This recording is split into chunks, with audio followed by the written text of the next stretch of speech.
وہ ہرس والا دل بدل دے، میرا غفلت میں ڈوبا دل بدل دے۔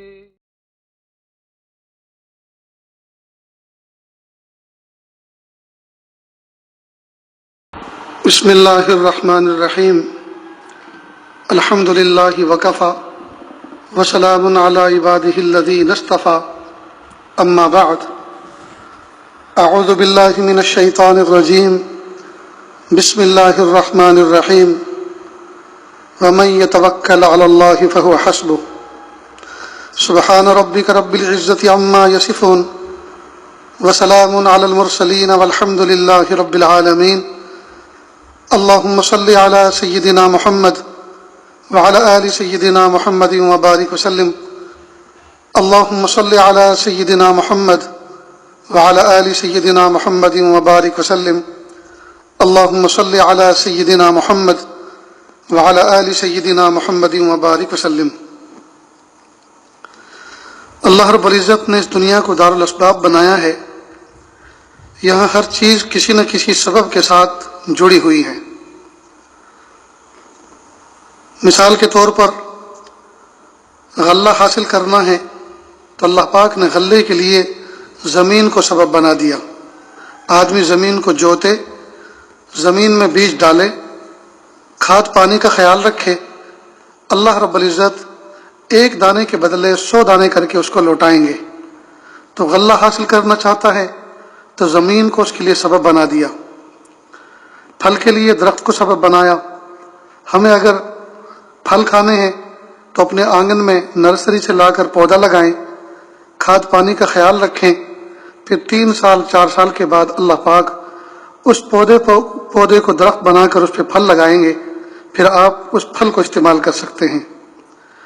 اسی طرح کسی کو اولاد چاہیے تو وہ نکاح کرے، نکاح کے بعد تنہائی کی ملاقات جاری رکھے، اللہ رب العزت میاں بیوی کے اس اختلاط سے اور میاں بیوی کے اس ملاپ سے اولاد عطا فرمائیں گے۔ غرض یہ دنیا دارالاسباب ہے، یہاں ہر چیز کسی نہ کسی سبب کے ساتھ جڑی ہوئی ہے۔ لیکن مومن کے لیے حکم یہ ہے کہ مومن اسباب ضرور اختیار کرے دارالاسباب میں رہتے ہوئے، لیکن اسباب کو مؤثر نہ سمجھے، مؤثر تو اللہ ہی کی ذات ہے۔ اسباب اختیار کر کے نظر مسبب الاسباب پہ رکھے، اسباب کو مؤثر نہ سمجھیں، کرنے والی ذات اللہ کی ہے۔ تو ہم اس دنیا میں رہتے ہوئے ہر طرح کے اسباب اختیار کریں جن کو اللہ پاک نے اختیار کرنے کا حکم دیا، لیکن اسباب اختیار کرنے کے بعد اسباب کو خدا نہ سمجھیں، اسباب کو مؤثر نہ سمجھیں، اور اسباب کو اختیار کر کے ان کے اوپر بھروسہ کر کے نہ بیٹھ جائیں۔ بھروسہ کرنے والی ذات تو اللہ کی ہے۔ لہذا اس دنیا کے اندر اللہ رب العزت نے جو ضابطہ بنایا اس کو ذرا ایک مثال سے سمجھتے چلیں۔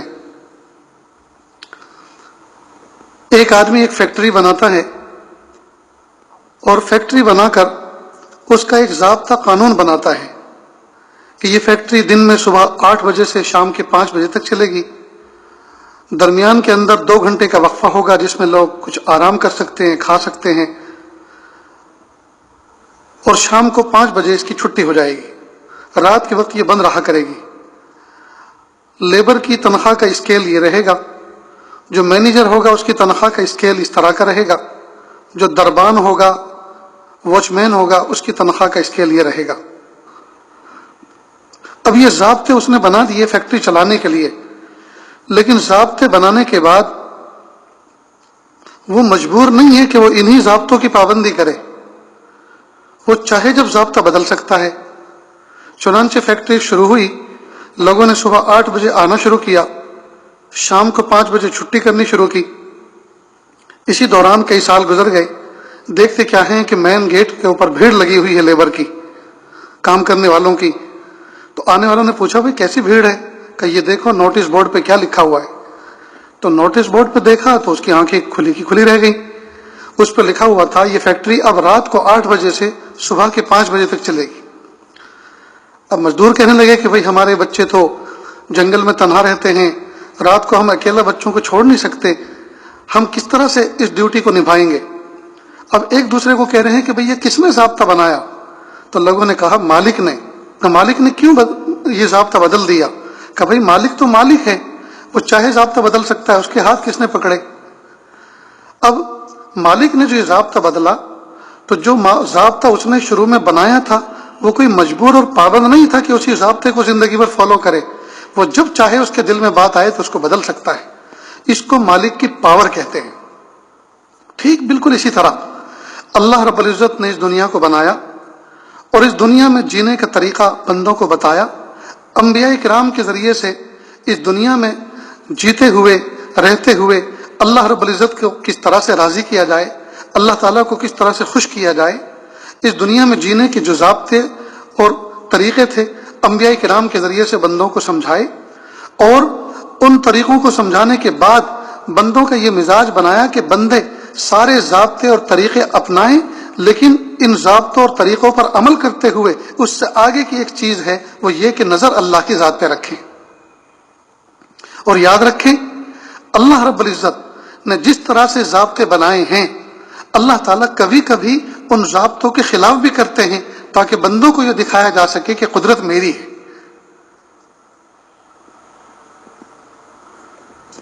مثال کے طور پر آپ اس کو یوں سمجھیں کہ اللہ رب العزت نے ایک ضابطہ بنایا کہ چھری ہمیشہ کاٹتی ہے۔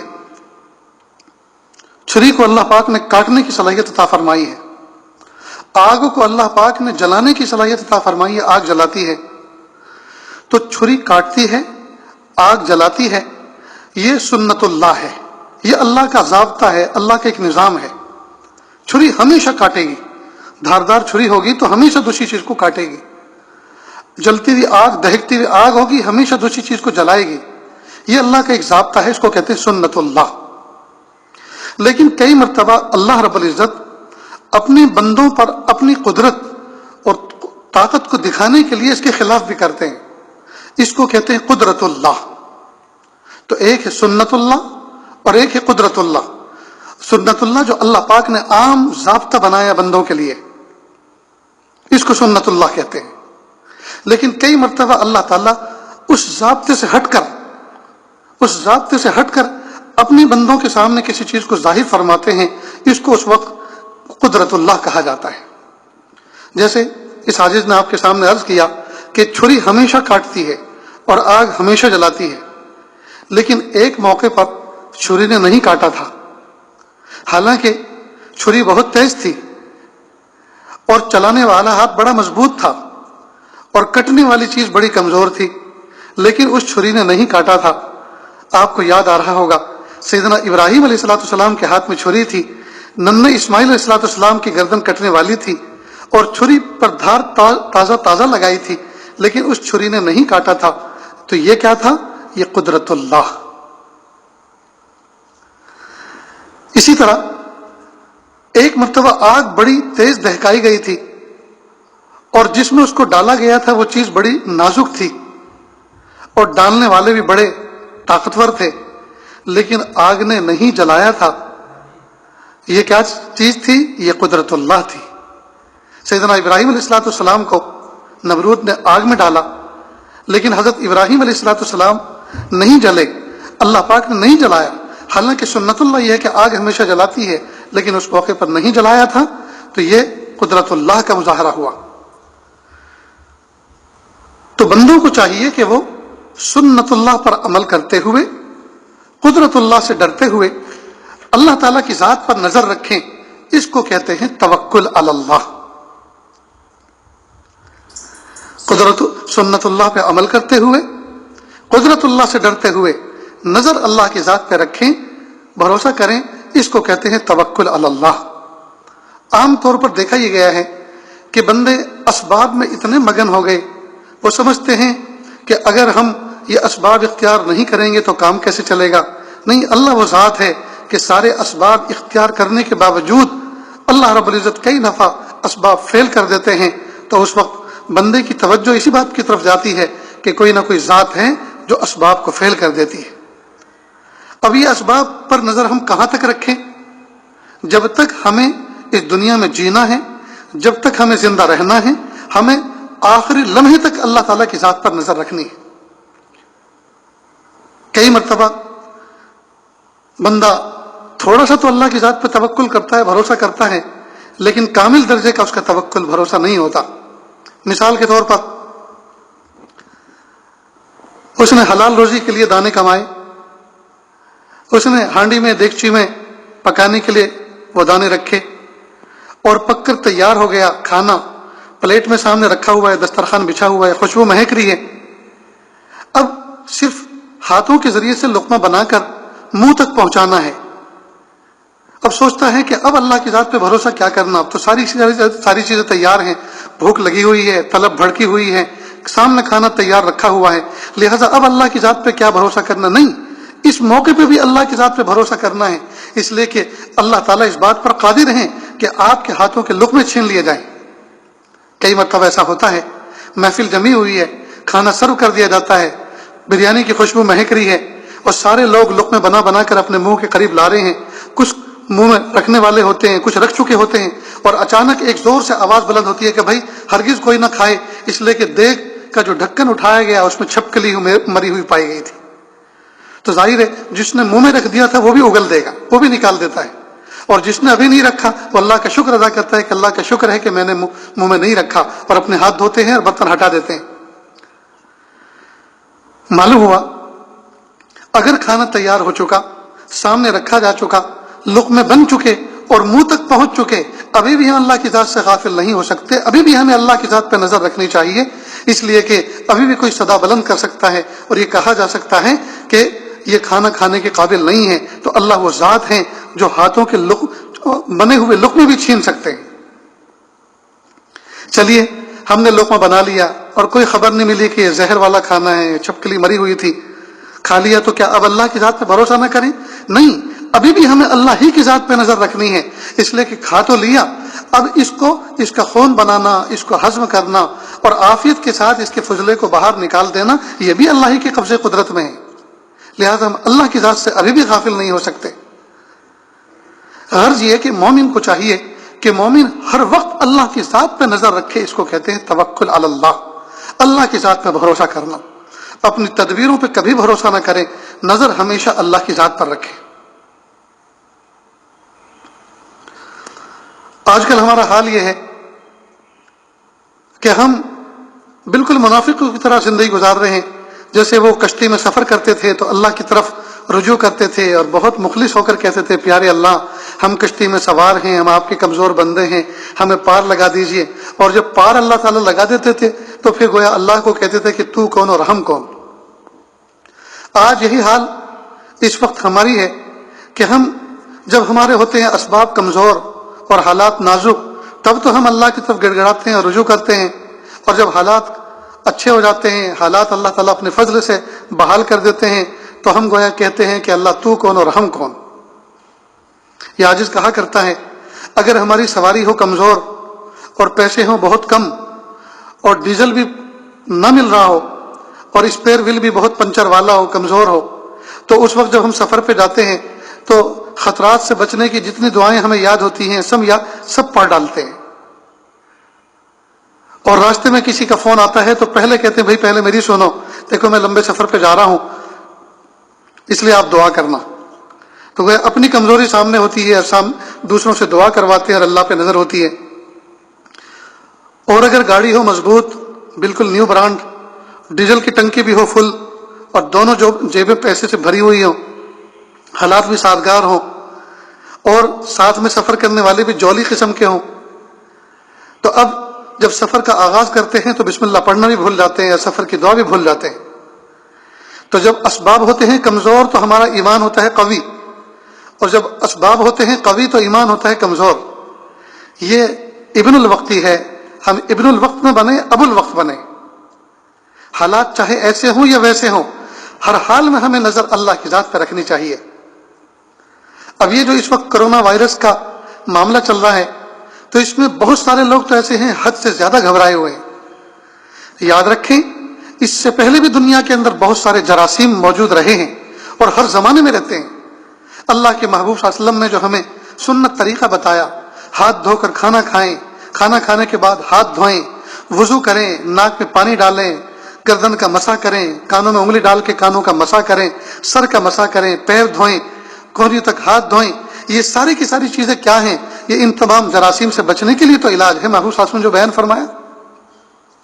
کل تک ہماری ماں بہنیں جو یورپ کے اندر اور دوسرے ممالک کے اندر اور خود اپنے اس ممالک کے اس ملک کے اندر جن کے حجاب کو نوچا جاتا تھا، حجاب کو چھینا جاتا تھا اور حجاب پر پابندی لانے کے بل پیش کرنے کی باتیں ہوتی تھی ایوانوں کے اندر، تو کل تک جو ہماری مومن بہنوں کے حجابوں کو نوچنے کی بات کرتے تھے، آج ان کی عورتیں تو کیا، آج خود مرد بھی باحجاب بنے ہوئے نظر آ رہے ہیں. منہ پہ ماسک لگاؤ، چہروں کو ڈھانک کے رکھو، سر کو ڈھانک کے رکھو، ہاتھوں میں دستانے پہنو، جسم کو چھپا کے رکھو. تو آج اتنے پینک کیوں ہو رہے ہیں؟ آج اتنے کیوں گھبرا رہے ہیں؟ معلوم ہوا اسلام کے حسن کو نہ ہم نے کسی کو سمجھایا، نہ کسی نے سمجھنے کی کوشش کی. اللہ پاک نے جو ہمیں پیدائشی طور پر اسلام عطا فرمایا ہے، دین عطا فرمایا ہے، دل و جان سے اللہ تعالیٰ قدردانی کی ہمیں توفیق عطا فرمائے اس پر عمل کرنے کی. تو ہم اس وائرس سے اتنا نہ گھبرائیں. یقیناً ہمیں احتیاطی تدابیر کرنی ہے، حفظان صحت کے محکمے والے جو ہمیں تدبیریں بتا رہے ہیں ان تدبیروں پہ ہمیں عمل کرنا ہے. کھانے پینے کی چیزوں میں ہمیں احتیاط کرنی ہے، ہمیں اپنے گھروں میں رہنا ہے، اختلاط سے ہمیں بچنا ہے. لیکن ہم اتنے زیادہ پینک ہو جائیں اور اتنے زیادہ گھبرا جائیں تو گویا ہم وائرس سے تو ڈریں، اور جو اس وائرس کا پیدا کرنے والا خالق اور مالک ہے اس سے نہ ڈریں. یہ تو اللہ کی ذات کے ساتھ گویا شرک ہے. اس لیے وائرس سے ہم احتیاط کریں، لیکن ڈرنے کا کام تو ہم اللہ سے کریں. ہم اللہ سے ڈریں. اللہ کتنی قدرت والے ہیں، اللہ کتنی قدرت والے ہیں. اگر وہ دنیا کے انسانوں کو ہلاک کرنے پر آئیں، ختم کرنے پر آئیں، تو اس کو کوئی بہت بڑی آندھی طوفان چلانے کی ضرورت نہیں ہے. وہ ایسا وائرس بھیج سکتے ہیں جو آنکھوں سے دکھتا بھی نہیں ہے، غیر مرئی ایک ایسی چیز جس کو صرف تصور کیا جا رہا ہے. عام لوگ تو جس کا صرف تصور ہی کر رہے ہیں، اور ڈاکٹر لوگ اس کو خوردبین سے دیکھ کر اس کا معائنہ کر رہے ہیں، اور وہ بتا رہے ہیں کہ یہ خطرناک، ہلاک کرنے والی چیز ہے. اس لیے میرے بھائیوں اور بہنوں، اللہ کے لیے نظر اللہ کی ذات پہ رکھیں، مخلوق سے بالکل نہ ڈریں، خالق کا خوف اپنے دل میں پیدا کریں اور اللہ کی طرف رجوع کریں. جو ذات وائرس بھیجنے پہ قادر ہے وہی ذات وائرس کو ختم کرنے پہ بھی قادر ہے. جو ذات ہمیں پیدا کرنے پہ قادر ہے وہی ذات ہمیں فنا کی گھاٹ اتارنے پہ بھی قادر ہے. اور وہ اللہ، ان اللہ لیس بظلام للعبید، اللہ تعالیٰ اپنے بندوں پر ظالم نہیں ہے. ظلم تو ہم نے اپنی ذاتوں پر کیا ہے، ظلم تو ہم نے اپنی ذات پہ کر رکھا ہے، گناہ کر کے، اللہ کی نافرمانی کر کے، اللہ کے احکام کو توڑ کر. اس لیے یہ آج کل کہہ رہا ہے کہ دیکھیے اس وائرس کا ایک مثبت پہلو یہ ہوا کہ اس وائرس کے دنیا میں آنے سے شراب خانے بند ہو گئے، جوئے خانے بند ہو گئے، فحش کاری کے اڈے بند ہو گئے، دھوکہ دہی بند ہو گئی، رشوت ستانی بند ہو گئی، ظلم بند ہو گیا. تو اب بتائیے جس وائرس کے آنے سے اتنے سارے فائدے بندوں کو حاصل ہوئے تو یہ وائرس دنیا میں ہمارے لیے نعمت نہیں تو اور کیا ہے. لیکن ہم چونکہ کمزور بندے ہیں، اللہ تعالیٰ سے عافیت مانگیں اور اللہ سے کہیں میرے پیارے رب آپ کوئی مصیبت بھیجیں اور مصیبت بھیج کر ہم راہ راست پر آئیں. یا اللہ ہم آپ کے کمزور بندے ہیں، ناپے تولے جانے کے قابل نہیں ہیں، یوں ہی نعمتیں بھیج کر اور حالات کو اچھے کر کے ہمیں شکر کی توفیق عطا فرما دیجیے اور اس راستے سے ہمیں اپنا قرب عطا فرما دیجیے. اللہ کے محبوب صلی اللہ علیہ وسلم نے فرمایا مومن کا معاملہ تو بالکل عجیب ہے کہ اگر اس کو کوئی مصیبت پہنچتی ہے اس پر وہ صبر کرتا ہے تو بھی اس کو جنت ملے گی، اور اگر اس کو کوئی نعمت ملتی ہے اور نعمت پہ شکر کرتا ہے تو بھی اس کو جنت ملے گی. تو ہمیں چاہیے کہ ہم اللہ پاک سے کہیں پیارے اللہ آپ ہم پر کوئی مصیبت بھیجیں، پھر ہم اس پہ صبر کریں، پھر آپ ہمیں جنت عطا فرمائیں. اللہ جی ہم ناپے تولے جانے کے قابل نہیں ہیں، ہم کمزور بندے ہیں، اللہ جی آپ ہمیں ہمارے لیے نعمتیں بھیجیے اور نعمتوں پہ ہمیں شکر کرنے کی توفیق عطا فرمائیے اور اس راستے سے آپ ہمیں جنت عطا فرما دیجیے. اللہ ہم ناپے تولے جانے کے قابل نہیں ہیں. تو ہم اللہ پاک سے دعا کریں کہ رب کریم اس کرونا وائرس سے پوری انسانیت کی، پورے انسانوں کی حفاظت فرما. اور پیارے اللہ انسانوں کو یہ سبق دے دیجئے، ان کے فہم میں یہ بات ڈال دیجئے کہ تمہاری کوئی بھی اوقات نہیں ہے، تمہاری ساری کی ساری صلاحیتیں دھری کی دھری رہ گئیں، دیکھو میری قدرت بڑی ہے، میں بڑا ہوں، میرا نام بڑا ہے، لہٰذا میں جو کہوں، میرے نبیوں نے، میرے پیغمبروں نے تم تک جو پیغام پہنچایا، تمہاری کامیابی اس میں ہے کہ تم اس راستے پر چلو، ظلم نہ کرو، انسان بن کر، انسان کے بندے بن کر زندگی گزارو۔ میرے پیارے رب، یہ بات انسانوں کو سمجھا دیجئے اور اللہ ہمیں سمجھنے کی توفیق عطا فرما دیجئے۔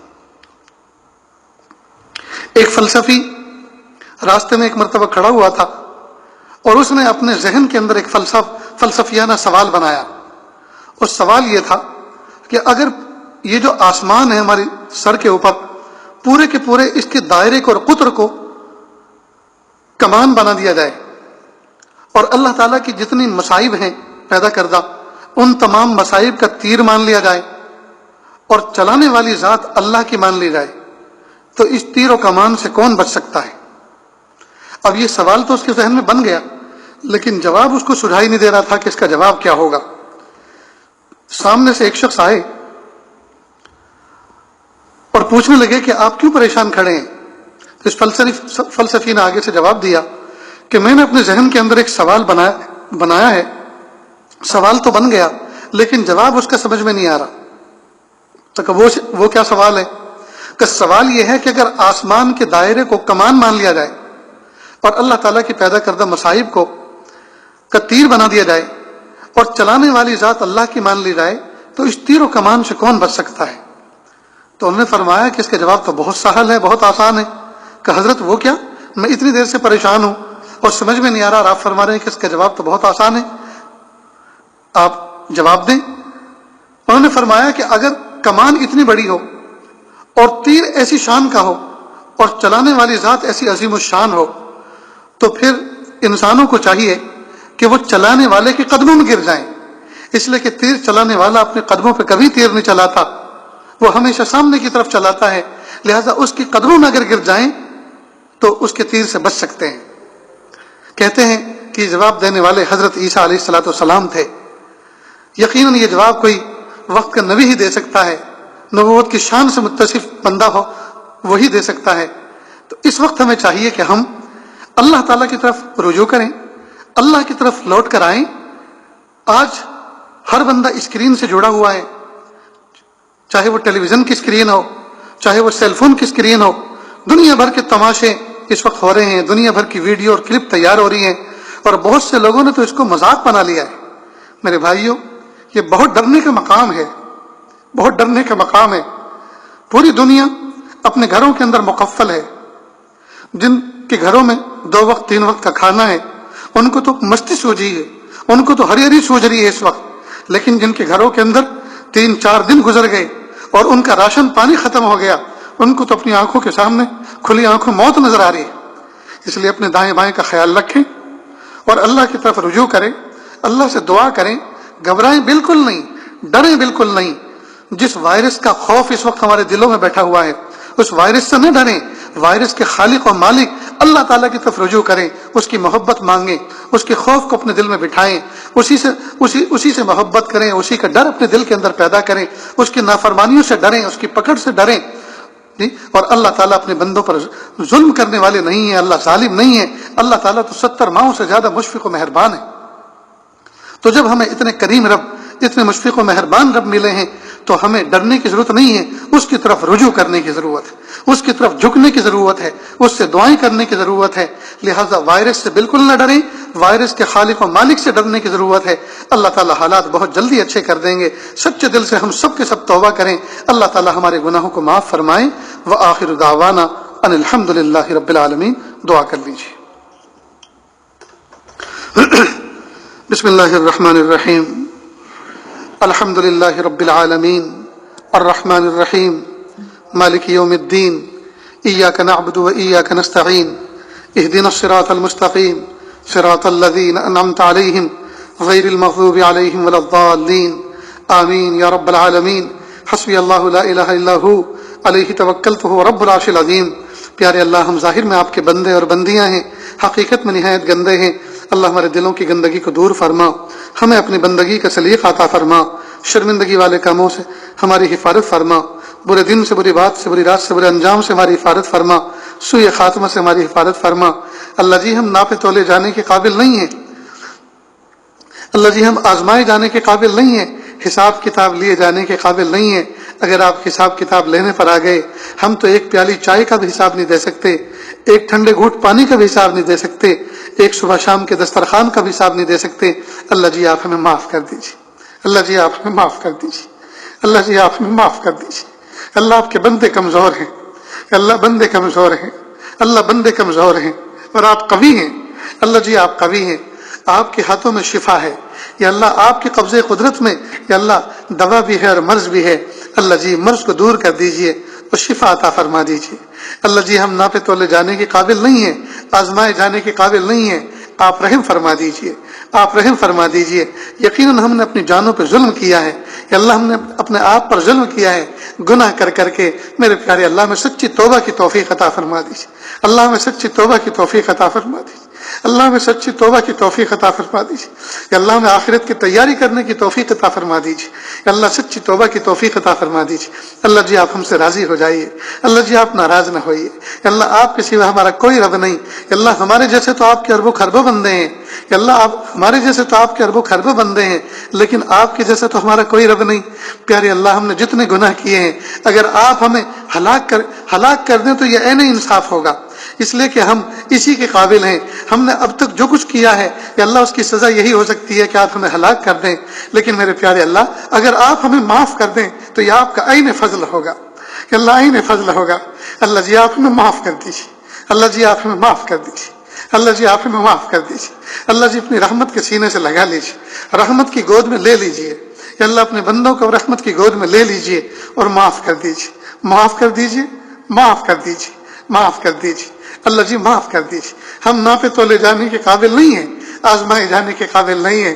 یا اللہ ہم نے اپنی اوقات کو دیکھ لیا، یا اللہ ہم نے اپنی حکومتوں کے اوقات کو دیکھ لیا، یا اللہ وہ تو ایک ماسک تک مفت میں کسی کو نہیں دے سکتے، وہ تو ایک وقت کا پانی کسی کو نہیں دے سکتے، وہ ایک وقت کی چائے کسی کو نہیں دے سکتے۔ یا اللہ یہ حکومتیں بودھی ہیں، یا اللہ یہ انتظام بودے ہیں، یا اللہ یہ سب دعوے کمزور ہیں۔ ہائے میرے پیارے رب، دینے والی ذات آپ کی ہے، کرنے والی ذات آپ کی ہے، یا اللہ آپ کی ذات پر یقین کرنے کی ہمیں توفیق عطا فرما۔ میرے پیارے اللہ آپ کی طرف نظر رکھنے کی توفیق عطا فرما، مخلوق سے ہماری نظر ہٹا لیجئے اور اپنی ذات پر جما دیجئے۔ میرے پیارے اللہ ہمیں اپنی محبت عطا فرما، اپنی معرفت عطا فرما، اپنا قرب عطا فرما، اپنی ولایت عطا فرما۔ میرے پیارے اللہ تنہائی کے ان دنوں میں یا اللہ گناہوں سے محفوظ فرما کر یا اللہ ہمیں اپنی ولایت کا نور عطا فرما دیجیے۔ میرے پیارے اللہ سوچ کے گناہوں سے بھی بچا لیجئے، خیالات کے گناہوں سے بھی بچا لیجئے، یا اللہ موبائل فون کی یا اللہ بدماشی سے بچا لیجئے، انٹرنیٹ کی بدماشی سے بچا لیجئے، تنہائی کے گناہوں سے بچا لیجئے۔ میرے پیارے اللہ اپنی ذات کی طرف رجوع کرنے کی توفیق عطا فرما دیجئے، عافیت کے ساتھ ہمیں اپنی ذات کی طرف متوجہ فرما لیجئے۔ میرے پیارے اللہ دھوبی کی دکان پر میلے کپڑے لے کر جاتے ہیں تو دھوبی کبھی نہیں پوچھتا میلے کیوں لے کر آئے ہو، پیارے اللہ وہ جانتا ہے میرا کام دھو کر دینا ہے اور لوگوں کا کام گندے کپڑے لے کر آنا ہے۔ میرے پیارے اللہ ہم گندے دل لے کر آپ کے دربار میں بیٹھے ہیں، مت پوچھئے میلے دل لے کر کیوں بیٹھے ہو، یا اللہ اس کا کوئی جواب ہمارے پاس نہیں ہے۔ اللہ جی ہم تو ہیں ہی بندے، ہم تو ہیں ہی گندے، اللہ جی پاک کر دیجئے، صاف کر دیجئے، دھوبی بیٹا چاند سا بنا لیجئے، یا اللہ محبت کی نظر سے دیکھ لیجئے۔ تیری ایک نظر کی بات ہے، میری زندگی کا سوال ہے، مجھے اپنی پستی کی شرم ہے، تیری رفتوں کا خیال ہے، اپنے دل کا میں کیا کروں جسے پھر بھی شوق وصال ہے۔ میرے پیارے اللہ اپنا قرب خاص عطا فرما دیجئے، یا اللہ جو مانگا عطا فرما، جو مانگنے سے رہ گیا وہ بھی